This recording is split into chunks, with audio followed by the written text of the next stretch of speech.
Fox 29 News. This is the Phantastic Sports Show, presented by NJM. No jingles or mascots, just great insurance. Nothing artificial about tonight's show. We are talking from the heart. We're talking Phil's baseball. We're talking all-star baseball. We're talking everything that is on your sports mind as we go on deck on a Monday evening with Kyle Fisher. Phil's starting a 6-game road trip in San Francisco. 3 with the Giants, 3 with the Padres, and a week from now we'll be talking all-star baseball from Atlanta, GA. Who is your number one guy? Well, we just got done talking about AI and breakups, but we're talking your number one guy. You've got to win one baseball game. You get one pitcher. Who is that pitcher going to be? And we also want to know, who are those guys that you stop to watch? No matter what you're doing, where you are, hang on a second. This guy's coming to the plate. Who is that guy going to be? And the 76ers in the Summer League. Kyle Lowry is back, and Kyle Fisher is with us in just 30 seconds. You want to join the conversation? 215-915-PHAN, fox29.com/upload. Kyle Fisher was in the ballpark last night for the Zack Wheeler Gem. We'll talk Zack Wheeler. We'll talk All-Star snubs. We got a lot to tackle in a half an hour. We'll see you in 30 seconds.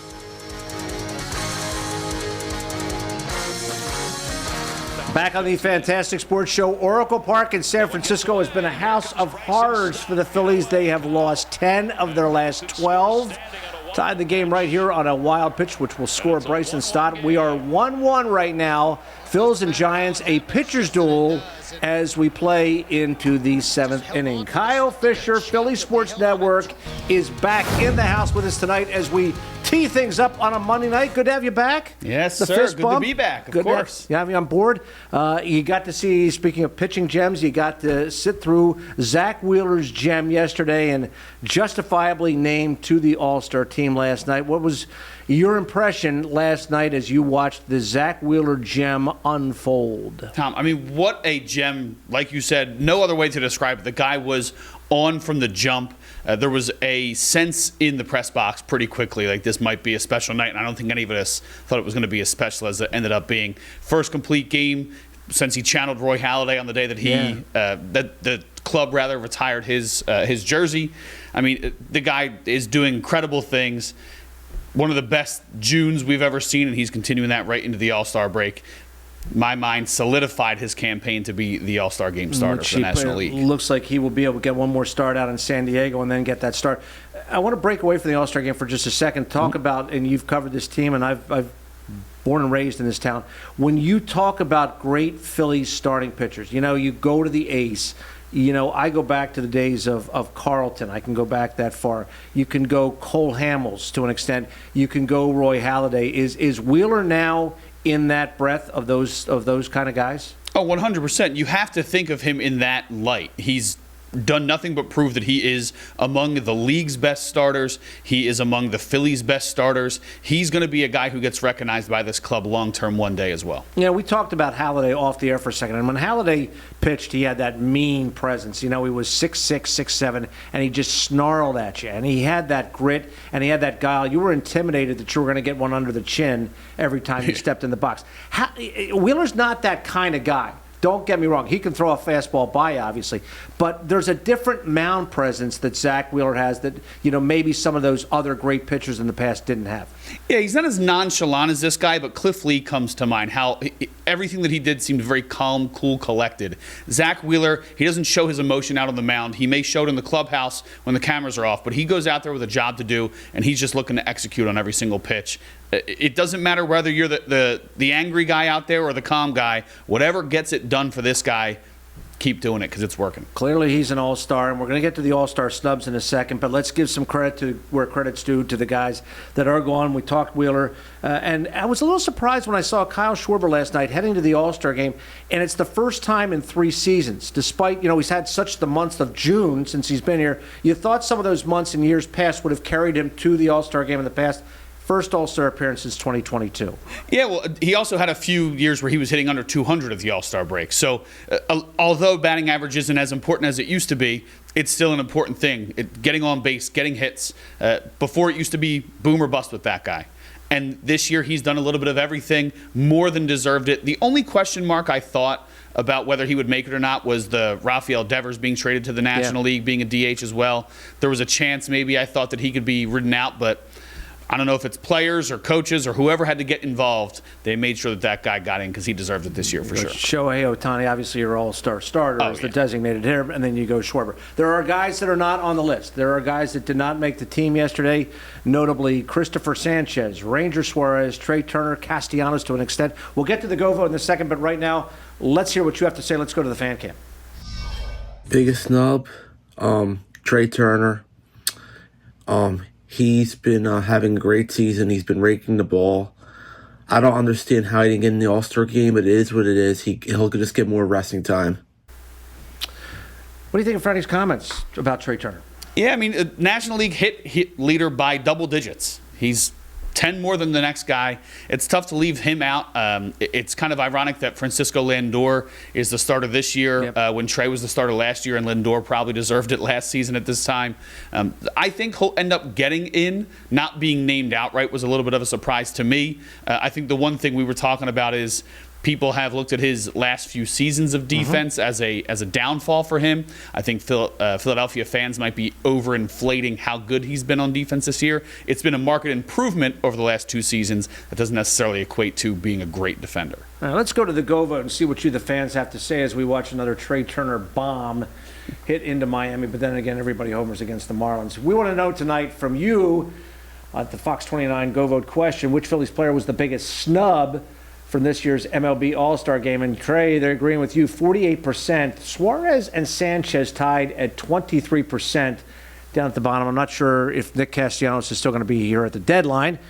We can talk more about that later. But let's jump to the bottom of the screen a little bit with the 2 starting pitchers there. Let's talk Ranger Suarez and let's talk Christopher Sanchez. To me, I'm waiting and I'm watching this show yesterday, and maybe I can tell you we had a little bit of, foresight into who might make it and who might not. I'm absolutely stunned that the guy pitching tonight, Christopher Sanchez, was not on that All-Star team. I agree, and I think Rob Thompson agrees as well. He mentioned after the game yesterday, before it was officially announced, obviously, whatever the case may be, we're speaking to him, and he said that a lot of guys probably deserved it. I think the thing that he focused on the most, he didn't say it outright, but it really seemed like Sanchez was the guy that he was focused on the most when it comes to who deserved it and didn't necessarily get it. He's going to cover all of his guys who are performing well, so he mentioned the whole pitching staff may deserve it. To me, it's 100% Sanchez, and that seems to be the feeling throughout the clubhouse. Kyle Fisher from Philly Sports Network with us tonight. Kyle, the pitchers often, get hurt. Guys take the day. I'm on the IL. Chris Sale won't make the game. Still a pretty good chance Sanchez gets to the All-Star game after all? I think he will get in. Rangers is going to be a little bit tougher just because you need so many guys. Do they want to repeat where you have 7-8 Phillies in the game again, just like last season? Probably not. That's one of the reasons maybe Ella De La Cruz got in over Trey Turner this season. I think Sanchez has a really good shot. Rangers' performance has been incredible. People will hold the fact that he missed the first month of the season against him. So going to need a few more injuries or a few more guys feeling like they need an extra rest for him to make it as well. Suarez, if he stays here past the deadline, could wind up going to the bullpen, could be a left-handed arm out of the bullpen, especially as he's getting to playoff time. Bullpen-wise, let's jump to the bullpen real quick. I'm going to go off script a little bit to talk bullpen and where this bullpen is right now, and I know Ryan Kirkring's a guy that's really caught your interest recently as well. Yeah, I mean, he's become the guy who is the right-handed option in the bullpen. He's the top dog. This regime doesn't worry too much about saves. If they did, he'd be the closer every single game. He likes pitching the matchups. An 0.77 ERA in his last 26 appearances since the 1st of May. Not only that, he's not allowing hard hits anywhere. Yeah. His hard hit rate is top 3% in MLB. He has weak contact. It's the highest it's ever been in his career. Exit velo against him is averaging 85.8 miles per hour. That's top 1% in the majors. So not only is he striking guys out, you know what he does with that fastball. He's added a sinker very effectively this season, and it's made a huge difference for him. Not only numbers-wise, Kyle, but I just sense the guy between the earlobes has something that you need to be a closer. And Ryan Kirkring, is starting to show that. We have a lot more baseball to talk about. We're going into bar talk. We're going into pitchers. You want to win one game, and the top 5 guys you stop to watch no matter what you're doing. 215-915-PHAN, the phone number, fox29.com/upload. Join the conversation. We're back with Kyle Fisher after this.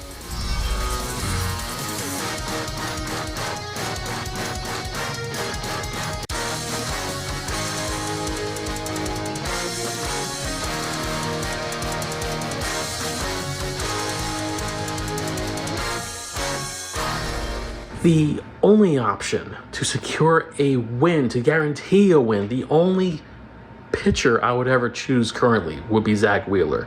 I mean, look at what he did yesterday. Why wouldn't I not choose him? He's the best pitcher in the entire league. Tariq Skubal out there in Detroit is just probably the best in the business right now. Just a slight click above our guy Wheeler, but he'd be who I would go with right now, objectively speaking. Guarantee I have to go with Zach. He's like Robin Roberts, Jim Bunning, and Doc Halladay all rolled into one. He's a righty that could be a lefty, if you catch my drift.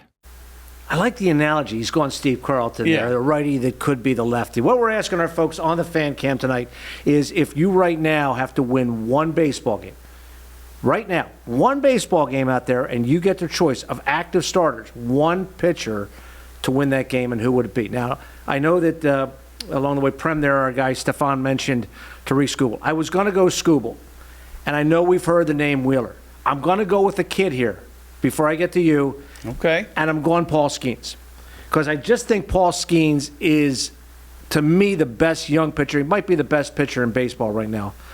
I just think he gets overlooked in Pittsburgh because the team is so wretchedly bad. The team doesn't score any runs for the kids. And I just love the way the kid carries himself. Because when you talk about winning one baseball game, Kyle, winning one game, you got to have it between the earlobes as much as you do physically. And to me, the way the kid carries himself and the way he's carried himself on a bad team tells me Paul Skeens is a guy, if I got to win one game, give me Paul Skeens. That would have been a great choice. It's the right choice. I'm going to disagree with you. It's the right choice. I have to disagree. Yeah. I tried to convince myself that it wouldn't be Zack Wheeler just so I wouldn't come off as a homer here with you tonight. And I couldn't do it. Tariq Skubal having a great season. A little bit less walks than Wheeler. Lets up a little bit more hits. People say that walks are a little scarier or a little more dangerous, but he hasn't done it in the postseason yet. Zack Wheeler's done it a few years in a row now. Paul Skeens. You talk about how much he has it up here. Yep. You know another guy who had it up here as a young cat? Clayton Kershaw. Couldn't get it done his first few times in the postseason. We don't know what he's going to be able to do until he goes out there and does it. This guy's proved time and time again that he can get it done when it matters most. And somehow, some way, Clayton Kershaw's heading back to the All-Star game. That's a different conversation. Let's go to the fan cam. Chicks dig the long ball, and so do I. Who could forget the big piece Ryan Howard back in 2008 in the Phillies championship run? I had to stop to see what he was doing every at bat. And then back in the day, Mr. October, Reggie Jackson, hitting a 500-plus foot home run in the 1971 All-Star game in Detroit. And, of course, the classic 3-home run game in the 1978 World Series. All right, so the question we posed tonight out there, part of our Go Vote question, Kyle, is if you are in a watering hole enjoying an adult beverage and you're getting ready to leave and it's closing time and X player comes up to bat, you say, stop, I got to watch what he does. I got to see how far it's going to go. I got to see what he does. We ask for your 5 guys all time that you would say, Kyle Fisher, I'm out, and I would say who they are. Go rattle off your 5. Yeah, well, I have to go with players I have seen. So Barry Bonds is at the top of that list. Everybody knows you can make up stats and think that they're Barry Bonds. The greatest things you've ever seen on the baseball field, that guy did. Anytime he was in a big moment, you wanted to see it. Shohei Ohtani, he's a unicorn. Yep. Something that we may never see again. No one alive on this earth today has seen him and the things he's been able to do. So being able to see him, special. Ken Griffey Jr., I was a kid when he was the kid. Yep. How can you not love Did you wear your everything baseball that guy? cap backwards? You better believe it, except for when my dad was my coach. He would catch us. We would get in trouble. If you saw us wearing it backwards around the neighborhood, we got sacked. Good dad. Miguel Cabrera, possibly the best right-handed hitter of his generation, maybe a couple generations before that if you discount what Manny Ramirez did. But he was Triple Crown winner, something that I never thought I would see again. Really exciting. And Ichiro, not only the hype around him when he came over helped the hype for me, but to see him hit balls that bounced, balls that were over his head. He could bunt, he could steal, he had a rocket for an arm out in the outfield. That guy quickly showed me that it's more just the U.S. that has elite talent across the globe. All right, before I check out of the bar, I'm going to give you my top 5 list. And here's the 5 that you needed to check on. But I'm telling you right now. Number 5, Mike Trout. Because I'm going back to Paul on our callers, the long ball. And I'm all about the long ball. And with these guys you're going to notice on my list is the one thing. You'd like me interviewing a young Joe Namath there, by the way? I do like that. Look at that. That's a serious question. And look how intently Joe Namath is looking at me. Like, kid, are you really asking me that question? Trout's 5 on my list. Number 4 is the big piece that Paul mentioned, Ryan Howard, because you love watching those balls go opposite field, and you never knew. As you go down my list, what you're going to notice, Paul, a theme here is how far it was going to go. How far it was going to go. Number 3 on my list, I'm going Aaron Judge. I'm going to the present right now because the swing is so effortless. And it just is gone 450 feet. Too. He is a stallion right now. And he had a ball off the end of his bat yesterday that any other player would have popped in mid-center field. Instead, it's a home run in Flushing. Number 2 on my list, I'm going with the straw that stirs the Mets drink. I'm going Darryl Strawberry because it was that effortless swing. There's something about left-handed power hitters. And going back to Ryan Howard on the list, left-handed power hitters have the most beautiful swing. And Strawberry just had that loping, beautiful swing. But my number 1 is a righty because you just never knew with McGuire. When Paul Bunyan came to the plate, you never knew how far it was going to go. They weren't cheap home runs. They didn't just clear the ball. And I stopped. If I'm watching Mark McGuire, when I watched him, Kyle, I didn't want to see a home run. I wanted to see how far it was going to go. Yeah, because you knew it was going. I wanted to see it in the upper deck at Busch Stadium.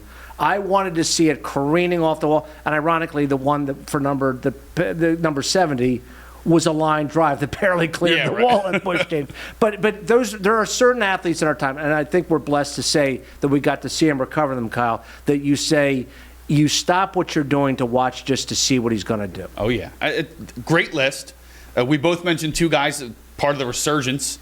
Me, Griffey, you, McGuire, obviously Bonds at the end. One guy missed both of our lists, Sammy Sosa. Fun fact for you.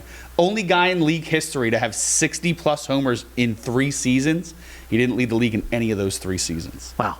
That's tough. That's a great stat. Great known. Good to see that the Cubs welcomed him back to Wrigley Field. That was a beautiful moment. Back in beautiful June. moment. Good stuff. My list was better, by the way.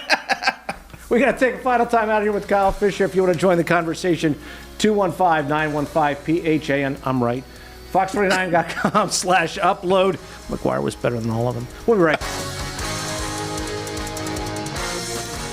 The Phantastic Sports Show rolls on with Kyle Fisher. We go down the stretch for a Monday night. 76ers. You heard of that guy Kyle Lowry, who I remember covering in high school here when he played initially at Northeast High School before going on to play Cardinal Doherty. He's back with the 76ers for a 20th season, I should say, his second full one for the 76ers. You'd love guys like Kyle Lowry that have veteran leadership.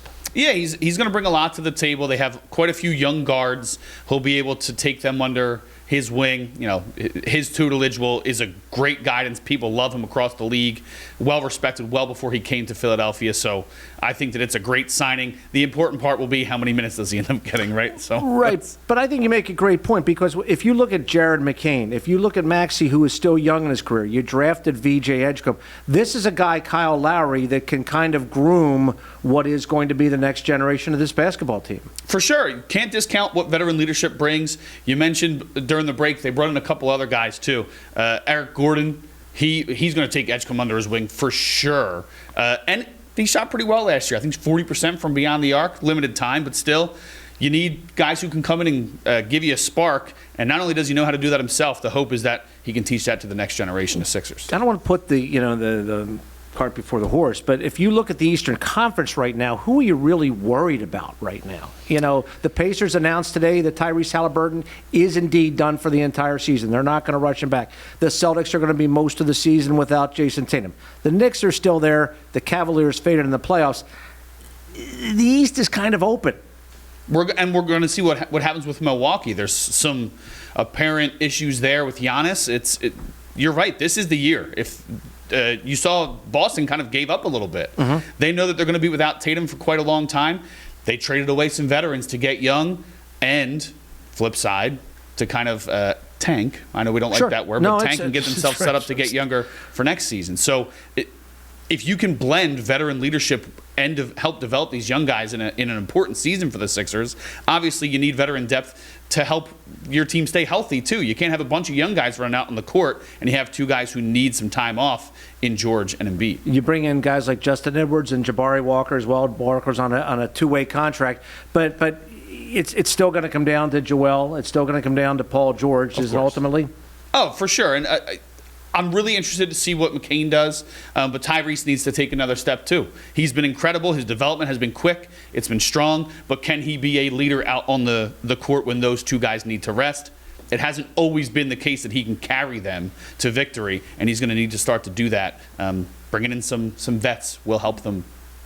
That's for sure. Training camp's not far away. We're getting close. Not that far away. Not that far. We are not far away from the end of the Phantastic Sports Show for a Monday evening. Final thoughts with Kyle Fisher, including a great moment at Wimbledon when we come right back.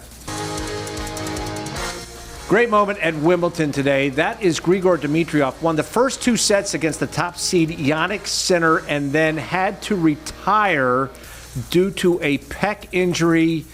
Up two sets, and the way that Sinner treated him afterwards, it's what sportsmanship is all about. As we hit the end zone with Kyle Fisher and bring this show to a close, Paul Skeens is still the guy, won for one game. I'm right about that. Mark McGuire is still the guy more than anybody else I stopped to watch. You have 10 seconds to close it off. Barry Bonds is the guy. 8, Come 7, on. You can't tell me 6, that McGuire was a bigger deal. Can't hear you. I can't hear you. It's Shohei. He's the unicorn. My producer's telling me what he does. Is there somebody else in the room? My producer says I got to go. We'll see you tomorrow.